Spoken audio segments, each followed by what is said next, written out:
Musta?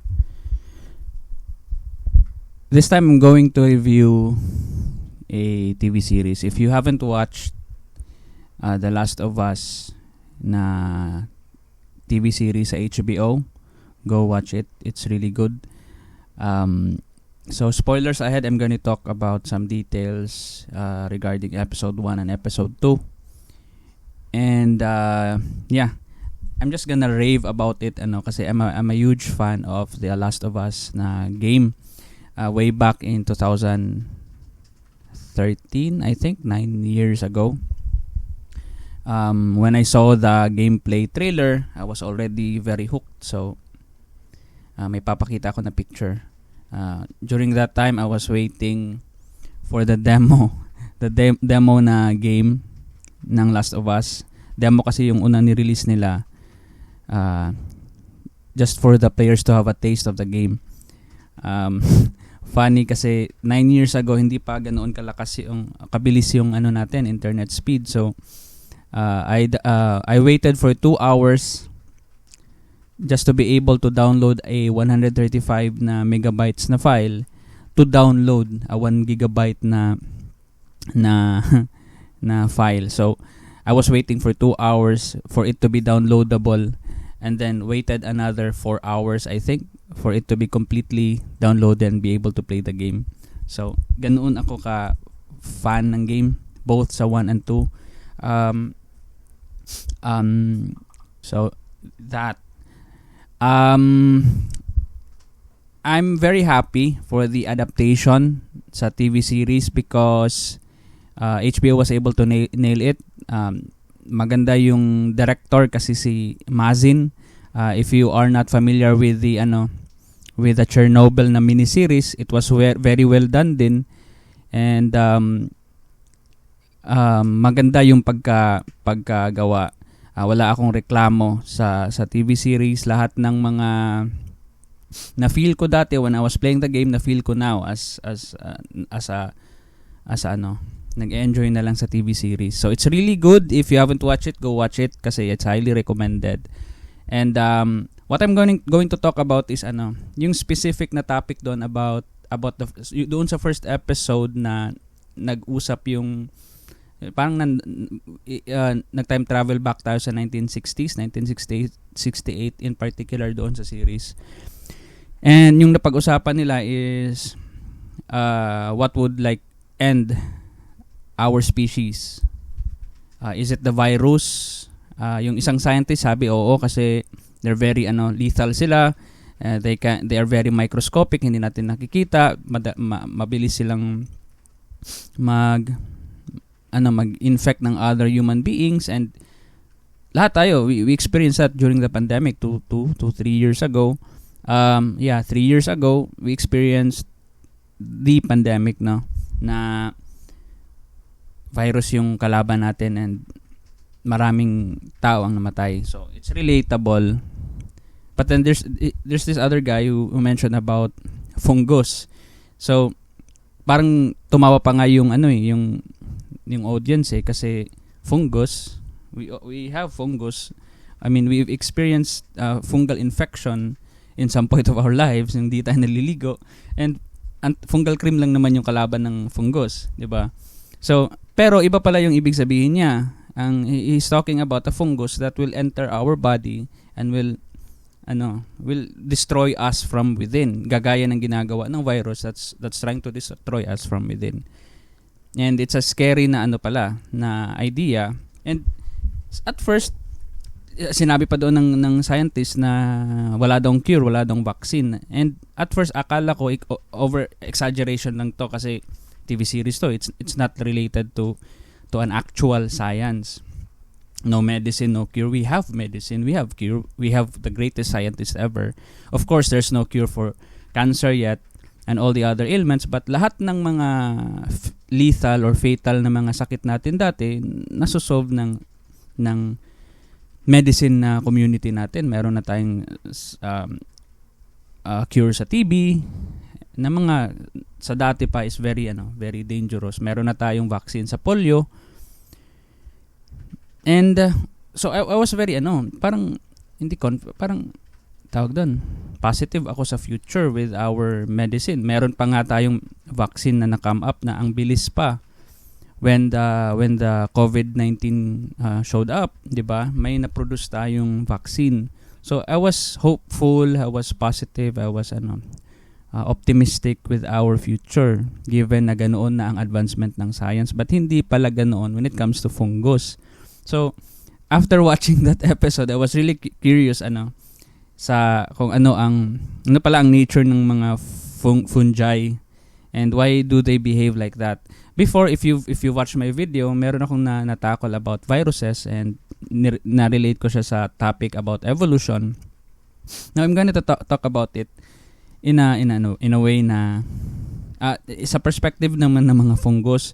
And eto na naman ako, alam niyo naman na hindi ako scientist, 'di ba? Isa lang akong atheist, very simple lang na tao na curious lang sa mga bagay-bagay. Marami akong mga natutunan dati and I am slowly trying to unlearn all those things kasi we've been hindi naman kasalanan sa mga parents and sa society natin. We've been taught wrong. There are things that of course, we've been taught the right things, but may mga nahahalo na mga mali. And isa ito na I think sana tinuro sa atin during high school in a way na magkaka-interest ang mga bata. Hindi kasi ako interested sa science dati. It was all just memorization. What does this have to do with everything? Why do I have to learn about cotyledon, something like that? So it's sa mata ng bata hindi siya appealing.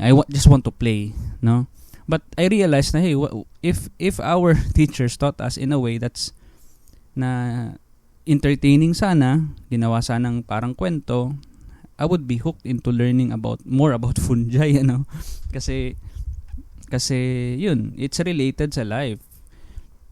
So, what I learned when I was researching, yung mga talks pala was actually based on science. Of course, hindi tayo magiging zombie, Pero yung nature pala talaga ng fungi is hindi pala talaga sila nakaka-penetrate sa loob, sa katawan ng tao kasi we're warm-blooded and ayaw ng fungi, hindi sila nakaka-survive sa temperature na matataas. They like cold, they like dark, doon sila nagta-thrive. So we don't get infected internally with fungus kasi yun na nga that's the science behind it. Ayun na nga yung parang foreshadowing ng scientist, sabi niya doon na, what if we get warmer? But what if that were to change? What if, for instance, the world were to get slightly warmer? And that's another thing din na hindi ko din na-gets when I first watched it. Kasi I didn't understand what's the connection of the earth being warmer and the cordyceps entering into our bodies and start to control us. So, hindi kasi ako matalino and medyo slow. So, hindi ko yun na-gets. I was watching the whole series with that question in mind. Hindi ko pa na-solve. So, after watching many reaction videos sa YouTube, I finally get it na, I get it now. Na, if we get warmer, then the fungus, the cordyceps, na potentially are dangerous to other animals. They're already dangerous to other animals. They can enter ants, they can enter grasshoppers, bees, kasi hindi sila warm. Kaya nilang mag-survive doon sa loob ng katawan ng mga bees. So, the reason pala is, again, evolution. Evolution, they will evolve. If our temperature gets warmer, if the earth gets warmer, they will evolve. Potentially evolve into a cordyceps that can withstand high temperatures. So if it gets to the point na kailangan nilang mag-survive sa isang mundo, sa isang earth na warmer, then it's just a matter of time na they can enter our bodies and be comfortable within our own bodies and control us. Kasi nga they can withstand now. So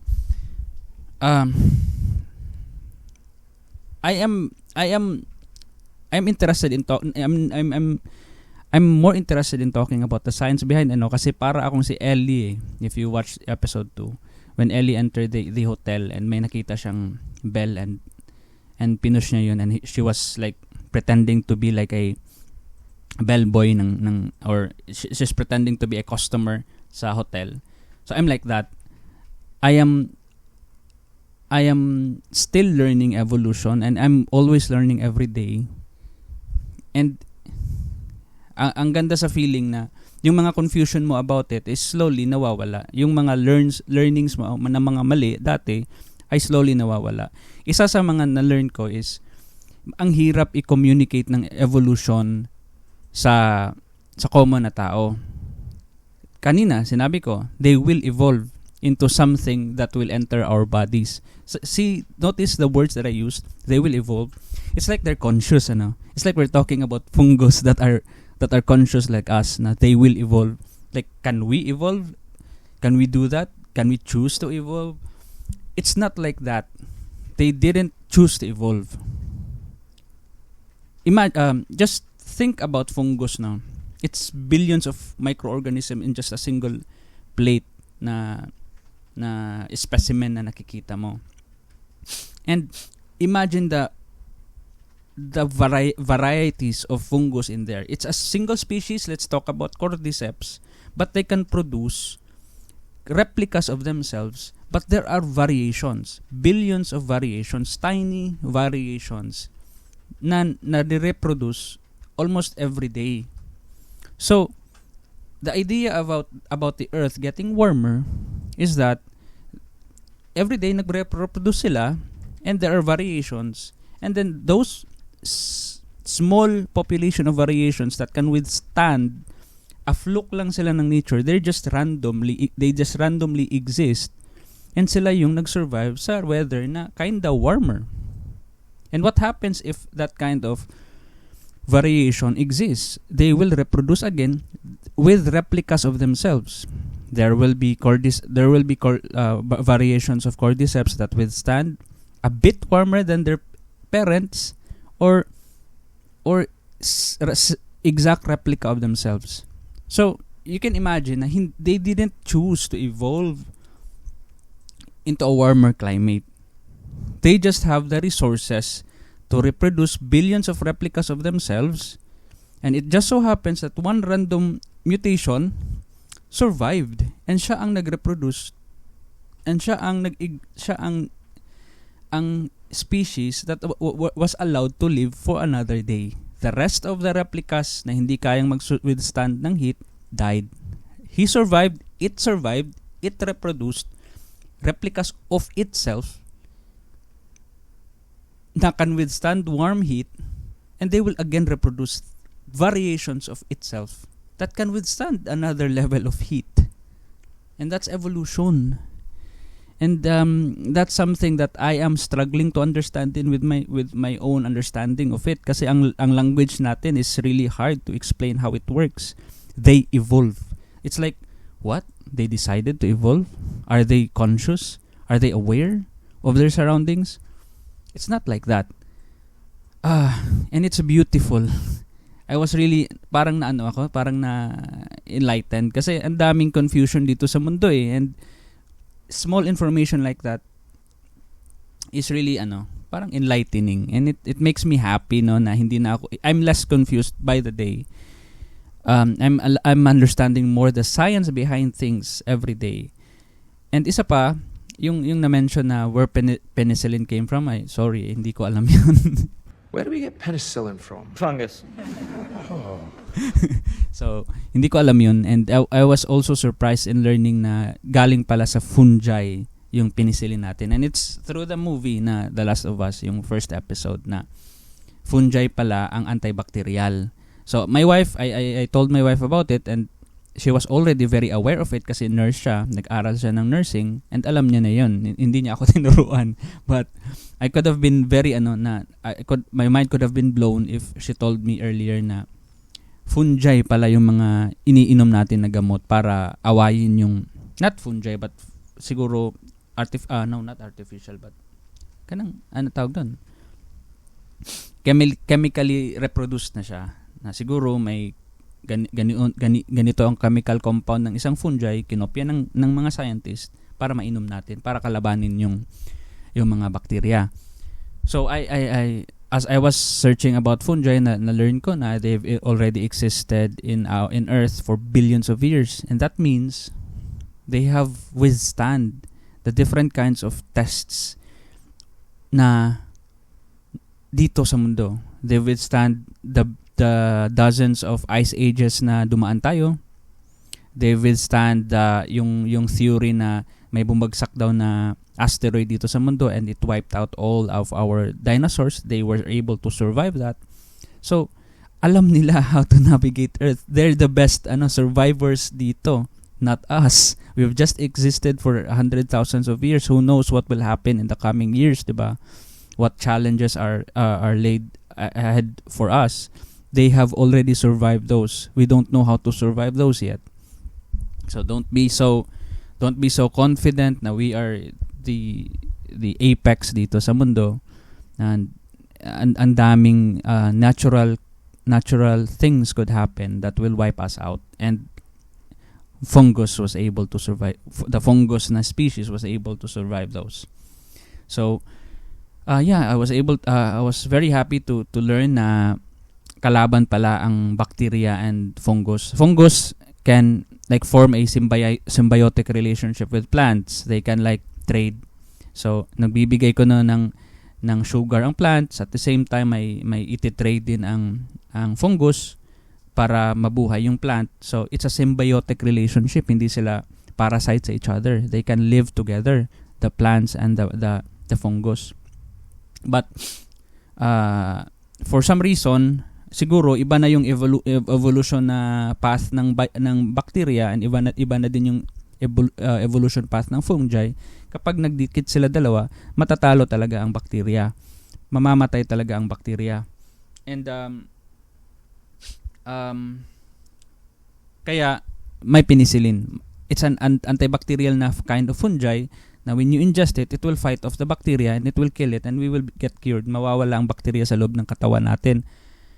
The thing with so tatlo sila, mga microorganisms that we know of: bacteria, fungi, and viruses. So we've existed along with these microorganisms na could enter or could not enter our bodies. And we've been in war din. Our species, the Homo sapiens, and all the other animals are in war with viruses as well. Kasi nakakapasok sila sa loob ng katawan natin, and it's up to our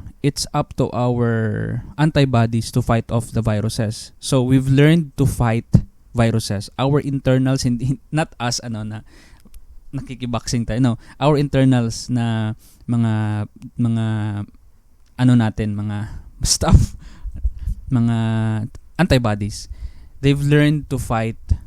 It learned to fight viruses through evolution. We've met various kinds of flu, and our bodies learned how to fight those kinds of flu. The reason why we were able to come up with viruses, we were able to come up with vaccines sa COVID-19 is ang ginawa ng mga scientists is kinopya nila how kinopya nila ang COVID-19 na virus. Kinopya nila.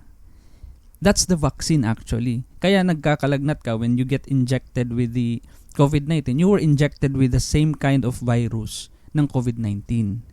Kaya nagkakalagnat ka. Kaya hindi siya advisable na i-inject sa mga matatanda kasi baka hindi mo kayanin yung virus. You were actually injected with a replica of the COVID-19 virus para pagpraktisan ng antibodies mo yung virus na yon. Para pag dinapuan ka ng actual na COVID-19, alam na ng katawan mo paano labanan yung COVID-19 na virus kasi na-injectan ka na ng vaccine. So, it's an advantage as human species. It is kind of like an advantage for us kasi meron na tayong systems in place sa katawan natin na familiar na sa mga viruses. So, we can come up with vaccines. through time with whatever kind of pandemic ang maghihit sa atin, with whatever kind of virus. So may panlaban tayo. Meron tayong immune system, meron tayong antibodies that can fight off viruses. And with the help of vaccines, mas malalabanan pa natin sila kasi meron tayong internal na kayang makipag-away pala ng viruses. And if we get infected with bacteria, thanks to the fungi, we can fight them off. Okay? It's in nature that those two will, when those two meet, it's always the fungi will win. So, may mga scientists tayo na naghahanap ng mga iba't ibang klase ng mga fungi na could be the best, could be the next na antibacterial na medicine. So, it's a different thing with fungi. That's why it's scary in the TV series. I was really scared kasi sabi doon, kaya na-understand ko na it was not an over-exaggeration. It is true. Kasi pala, if it evolves into something na they can enter our bodies, who will protect us? Is it the viruses that will fight them off? Hindi, 'di ba? Hindi naman magkalaban ng viruses and fungi. Is it gonna be bacteria? Can we inject ourselves with bacteria para kalabanin yung virus? We all know that virus. No, is it gonna be bacteria na i-inject sa katawan natin para kalabanin yung fungus? Hindi, 'di ba? Alam natin na talo ang bacteria pag ang kalaban ay fungi or fungus. Now, who will defeat the fungus that will enter our body? We are not equipped. Our internals, our antibodies, our tawag dito, immune system isn't equipped to fight off fungus that attacks from within. Kumbaga sa boxing, this boxing person is all used to an opponent that's right-handed.